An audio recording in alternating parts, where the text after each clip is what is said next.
Hello दोस्तों, स्वागत है आप सभी का S20 के इस यूट्यूब चैनल में। इस वीडियो में हम बात करने वाले हैं ट्रांसपोज ऑफ मैट्रिक्स के बारे में, जो कि एक्सरसाइज 3.3 से पहले है।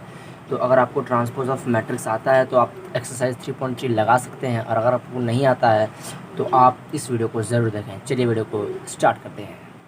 तो यार, ट्रांसपोज ऑफ मैट्रिक्स क्या होता है कि matrix obtained by interchanging of rose and columns. तो यार, अगर आपको रोज एंड कॉलम्स पता है ना, देखिए हम लोग करते हैं। तो interchanging of rose and columns को हम कहते हैं ट्रांसपोज ऑफ मैट्रिक्स। अब देखिए कैसे एग्जांपल लेते हैं, तब आपको अच्छे से और समझ में आएगा। एग्जांपल लेते हैं हम, जैसे एक मैट्रिक्स गिवन है 3 4 5 2 0 1।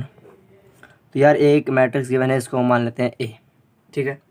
तो अब इसका हम लोग को ट्रांसपोज निकालना है। जैसे हमको कोई बोल देगा क्वेश्चन में ही कि find the transpose of the matrix given, तो इसका हम लोग ट्रांसपोज कैसे निकालेंगे। जैसे यार देखो, हम लोग को रोज़ और कॉलम्स को इंटरचेंज करना है। तो हमको पता है कि ये इसके रोज़ कितने हैं, 1 2 3। तो 3 इंटू और 2 कॉलम्स है 2।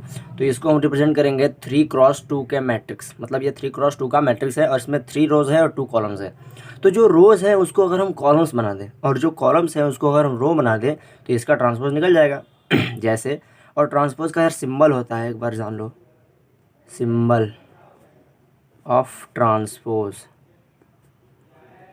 सिंबल ऑफ ट्रांसपोज क्या होगा, या तो ए डैश या फिर ए का मतलब ए की पावर टी। या तो हम लोग ए डैश लिखेंगे या फिर हम लोग लिखेंगे ए की पावर टी। मतलब ऐसे हम डिनोट करते हैं। आप इसको लर्न कर लीजिएगा, तो देखो अब हमसे बोल देगा भाई क्वेश्चन में ही कि ए डैश निकालो या फिर ए का ट्रांसपोज निकालो, दोनों वही है। तो अब कैसे निकालेंगे, जो रोज़ हैं, देखो ये जो रोज़ हैं, देखो ये 3 और 2 ये रो है, 4 और 0 ये भी रो है, 5 और 1 ये भी रो है। तो अब ये जो रोज़ गिवन है 3, अब हम 3 रोज़ जो हैं अगर इसको हम इंटरचेंज करें, जैसे 3 2 4 0 5 1, नहीं समझ में, रुको मैं बताता हूँ। जो 3 2 है, अगर मैं इसको कॉलम्स में लिख दूँ, जैसे 3 2 ये कॉलम हो गया, 4 0 जो रो में है उसको अगर मैं 4 0 ऐसे इसको मैं कॉलम्स में लिख दूँ, 5 1 है उसको भी मैं कॉलम्स में लिख दूँ, तो ये जो मैट्रिक्स बना ये आ गया ट्रांसपोज ऑफ मैट्रिक्स। होप आपको समझ में आया होगा ये क्या है। और 2-3 एग्जांपल्स आप करेंगे, जैसे एनसीईआरटी में गिवन है, आप अगर एग्जांपल्स को देखेंगे तो आपको ज़रूर समझ में आएगा। जैसे एक और मैं एग्जांपल देता हूँ, जैसे मान लीजिए गिवन है एक और मैट्रिक्स है ए, जो गिवन है 3 3 2 0 1 5 कुछ भी। अब जैसे ये गिवन है, तो अब इसमें हमको बनाना है, जैसे क्वेश्चन पूछ देगा ए ट्रांसपोज निकालो, फाइंड द ए ट्रांसपोज क्या होगा, इसका कैसे पता चलेगा। जो रोज़ गिवन थे उसको कॉलम्स बना देते हैं, 3 और 0, ये देखो ये कॉलम हो गया। 3 और 1 को एक कॉलम बना दो, 2 और 5 को एक कॉलम बना दो, आ जाएगा ए का ट्रांसपोज। बहुत ही आसान है, ये हो गया इसका सोल्यूशन। अब हमें ट्रांसपोज ऑफ मैट्रिक्स आ गया। अब हम इसके कुछ प्रॉपर्टीज़ के बारे में बात कर लेते हैं। अब हम बात करते हैं ट्रांसपोज ऑफ मैट्रिक्स के कुछ प्रॉपर्टीज़ के बारे में। तो यार चलिए हम इसको डिस्कस कर लेते हैं। तो जैसे हमें पहली प्रॉपर्टी गिवन है हमारी एनसीईआरटी में, आपको दिखाता हूँ एनसीईआरटी में। अब प्रॉपर्टीज़ देखेंगे, properties of transpose of matrix. यहाँ पर मैं आपको लिख कर दिखाता हूँ। जैसे पहली प्रॉपर्टी गिवन है एनसीईआरटी में हमारी, ए डैश की whole power dash is equal to a. अब ये गिवन है प्रॉपर्टी, देखो। अब जैसे हमने एक बार ट्रांसपोज निकाला, एक किसी भी मैट्रिक्स का हमने एक बार ट्रांसपोज निकाला, तो जो अब हमने रोज़ को कॉलम्स में चेंज कर दिया और फिर उसकी पावर ट्रांसपोज, मतलब एक बार और हमें उसको ट्रांसपोज निकालना है, तो यार फिर तो वही वैल्यू आ जाएगी ना। जैसे एग्जांपल देता हूँ मैं भी और अच्छे से समझ में आया। जैसे उसी एग्जांपल को और हम लेते हैं 3 4 5 2 0 1। देखो ये गिवन है, ये मैट्रिक्स ए गिवन है, ठीक है। तो अब क्या करते हैं, अगर इसका हमको ट्रांसपोज निकालना है तो क्या होगा, हमको रोज़ में जो कॉलम्स हैं उसको रोज़ में बदल देते हैं, 3 2 4 0 5 1, ठीक है। अब इसमें पूछा है ए की पावर डैश की पावर डैश, मतलब ये देखो ए डैश की पावर डैश। तो हम लोग इसको फिर क्या करेंगे, ये जो कॉलम है इसको रोज़ में बदल देंगे, 3 4 5, और ये जो कॉलम है इसको भी रो में 2 0 1 लो। पर ये तो इक्वल है ए के, हेंस प्रूव्ड हो गया, हेंस प्रूफ्ड। हो गया। देख रहे हो आप कितना आसान है। मतलब हमें क्या करना है, सिर्फ जो भाई अब 2 बार बोल दिया है, जैसे ए एक बार है, अब फिर बोलना एक बार फिर ट्रांसपोज निकाल लो, वही वैल्यू आ जाएगी दोबारा। तो ये पहली प्रॉपर्टी प्रूफ हो गई। चलिए दूसरी प्रॉपर्टी की तरफ चलते हैं।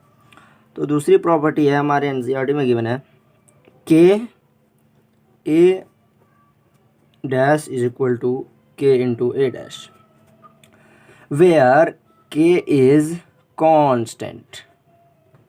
के इज कांस्टेंट मतलब इसमें क्या है कि अगर हम किसी भी ट्रांसपोज ऑफ मैट्रिक्स में किसी अगर कांस्टेंट का मल्टीप्लाई करते हैं तो ट्रांसपोज तो रहता ही है, उस मल्टीप्लाई उसमें बाहर ही लगा रहता है। मतलब जैसे इसमें निकाला तो अगर इसमें हमने 2 से मल्टीप्लाई किया होता तो यहाँ पर भी 2 ही आता है। मतलब सिंपल है।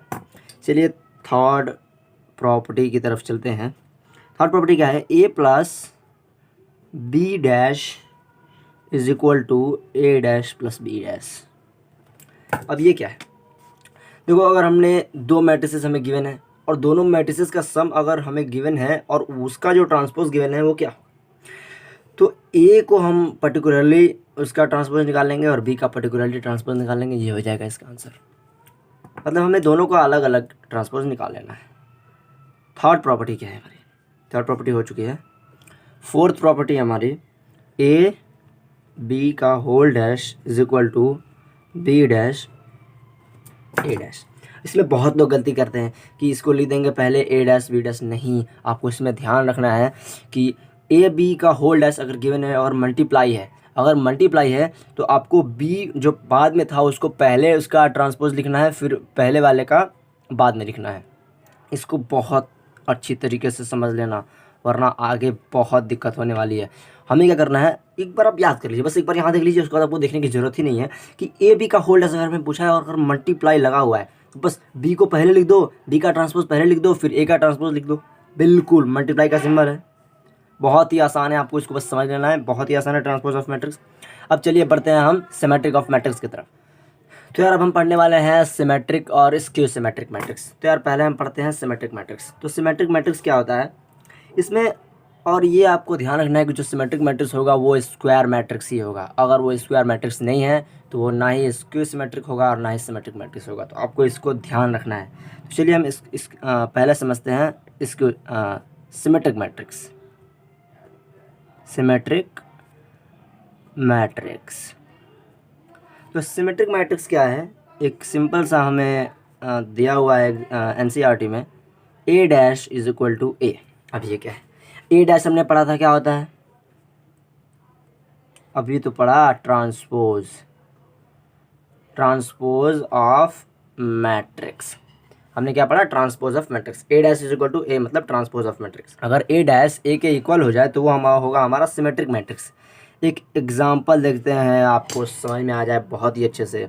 देखिए एक हमारा एग्जांपल गिवन है एनसीईआरटी में, √3 2 3 2 -1.5 -1 3 -1 और 1। देखो अब हमें ए की वैल्यू गिवन है, हाँ ठीक है। अब हम इसका अगर ए डैश निकालें और अगर वही आ जाए, अगर इसका हम ए डैश निकालें और अगर दोनों इक्वल आ जाए तो ये हमारा सिमेट्रिक मैट्रिक्स है। तो चलिए निकालते हैं। देखिए हम क्या करते हैं, जो रोज़ है उसको हम कॉलम से बदल देते हैं। मतलब ये जो रो है इसको हम एक कॉलम में लिख देंगे। तो देखिए अब इस रो को हम इस कॉलम में लिखते हैं, इस रो को इस कॉलम में लिखते हैं। देखो √3, फिर इस 2 को, फिर इस 3 को, फिर इस रो को इस कॉलम में लिख देते हैं 2, फिर इस -15, फिर -1, फिर इस रो को कॉलम में लिख देते हैं 3 -1 1। और अगर हम देख रहे हैं तो ये जो वैल्यू है √3 2 3 √3 2 3 2 -1.5 2 -1.5 1, A is equal to A dash, A is equal to A dash. मतलब ये क्या है, सिमेट्रिक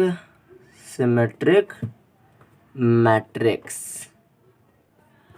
ये हमारा प्रूफ हो गया कि ये है सिमेट्रिक मैट्रिक्स। तो आपको समझ में आ जाएगा क्या होता है। मैं एक समरी बता देता हूँ कि बस अगर आपका जो ए की वैल्यू है अगर वो ए के ट्रांसपोज के इक्वल आ जाए तो वो सिमेट्रिक मैट्रिक्स होगा, तो वो सिमेट्रिक मैट्रिक्स होगा। बस आपको ये ध्यान रखना है और ये हमारा हो गया। तो यार अब हम देखते हैं स्क्यू सिमेट्रिक मैट्रिक्स। ये क्या होता है, ए का जो ट्रांसपोज है अगर कोई एक हमें मैट्रिक्स गिवन है ए, तो अगर उसका हम ट्रांसपोज निकालेंगे और वो माइनस ऑफ ए आ गया, अगर हम उसका ट्रांसपोज निकालेंगे और वो माइनस ऑफ ए आ गया, तो ये हमारा सिमेट्रिक मैट्रिक्स है। जैसे हम आपको एक एग्जांपल दिखाते हैं, आप समझ पाएंगे। अगर हमें एक मैट्रिक्स गिवन है बी 0 3 -5 -3 0 -2 5 2 0, ये एक हमें मैट्रिक्स गिवन है बी। अब हमें बताना है कि ये स्क्यू सिमेट्रिक मैट्रिक्स है या नहीं, ये स्क्यू सिमेट्रिक मैट्रिक्स है या नहीं। तो देखिए अब हमें क्या करना है, इसका हमें ट्रांसपोज निकालना है। सिंपली हमें इसका ट्रांसपोज निकालना है। तो क्या आएगा ट्रांसपोज, हम कैसे निकालते हैं, जो रोज़ है उसको कॉलम्स में बदल दो, या जो कॉलम्स है उसको रोज़ में बदल दो। देखो दिखाते हैं, ये जो रो है इसको कॉलम में बदल, 0 -3 5, फिर 3 0 2, फिर -5 -2 0, ये देखो। और ये जो बी का ट्रांसपोज हमने निकाला, ये जो हमें मैट्रिक्स गिवन था बी, इसका जो हमने ये ट्रांसपोज निकाला, ये जो हमने ट्रांसपोज निकाला, ये क्या इसका निगेटिव है? मतलब चेक कर लेते हैं। 3 देखिए, यहाँ जो प्लस था यहाँ जो वो 3 है, यहाँ जो माइनस था यहाँ वो प्लस है। मतलब जो चीज़ इसमें प्लस था वो इसमें माइनस है, और जो इसमें माइनस था इसमें प्लस है। मतलब जो बी होगा, जो बी का ट्रांसपोज होगा वो माइनस ऑफ बी आया है। क्यों? आप फिर चेक कर लीजिए, एक बार चेक कर लीजिए आप अच्छे से, कि ये जो बी का जो हमने, ये जो बी हमें मैट्रिक्स गिवन था, इसका हमने जो ट्रांसपोज निकाला, इसका जो हमने ट्रांसपोज निकाला वो माइनस ऑफ बी के इक्वल आ गया। मतलब क्या है, hence it is skew symmetric matrix. तो यार हमने आज सिमेट्रिक मैट्रिक्स पढ़ लिया, स्क्यू सिमेट्रिक मैट्रिक्स पढ़ लिया। तो यार आप 3.3 के क्वेश्चन सॉल्व करिएगा। अगर आपसे नहीं होता है तो अगली वीडियो ज़रूर लेकर आऊँगा, जिसमें मैं एक्सरसाइज 3.3 के कुछ इंपॉर्टेंट क्वेश्चंस कराऊँगा। तब तक के लिए गुड बाय, थैंक यू दोस्तों। कैसा लगा आपको ये वीडियो, कमेंट में ज़रूर बताएं।